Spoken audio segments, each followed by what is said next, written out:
Hey everybody, Jared James Nichols here, sitting down with Premier Guitar. They've asked me one of the coolest questions. What was the riff that got me hooked on playing guitar? For me, without a doubt, without question, it would have to be Black Sabbath, Electric Funeral.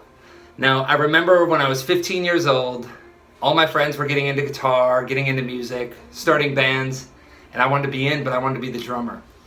But my parents said, there's no way you're going to play drums because those are too loud. You know, we're not going to deal with you trying to learn how to play drums. So, of course, that didn't happen. And they said, well, why don't you get a guitar? You can take that with you. And it's got a volume knob on it. And I remember I said, okay, I'll play guitar, I'll try guitar, but it's got to be an electric. And we had an old acoustic laying around. So my dad goes, all right, well, if you're able to play me something, anything on that old acoustic, we'll take it, we'll trade it in to get you an electric. I said, done. An hour later, I came out of the room and I was going,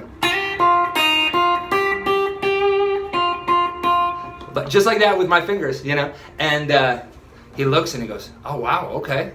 So a few days later, we go to the local music store, Cashmere Music, and there was the electric guitar starter pack. So we got it. I think it was like, you know, $100. But it came with the amp, the guitar, the strap, the pick, the cable, everything.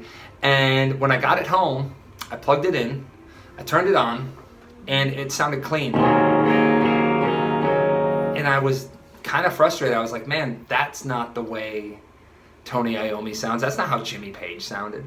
So I sat there and I went, okay, what is up with this? So I turned it up and it just got louder, but cleaner. And there was a little button and it said distortion. And that, my friends, is when my world changed. Because I hit that distortion button and it feedback, I jumped in my seat, it scared me. And that was the sound that I was looking for.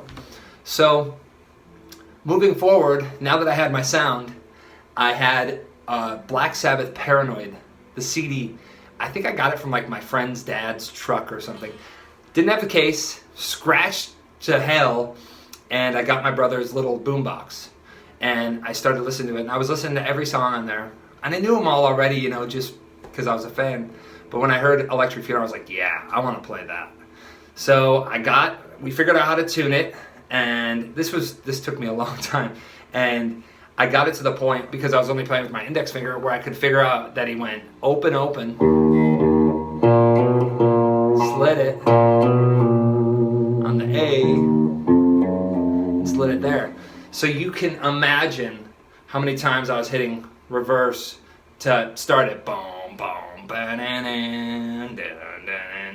all day, all summer long. And it was so cool because like that was when the connection met. I was playing, jamming along with Black Sabbath, and it was so cool. It was such an amazing experience to be like, yeah, I'm playing. And now, you know, we know that those were very humble beginnings, but all I'm saying was that was the riff, that was the vibe that made me, you know, pursue everything that I'm doing now. So yeah, I must credit the riff lords, Tony Iommi, #1 from Black Sabbath, and then listening to Jimmy Page, and then I was really, really big into The Who, Pink Floyd.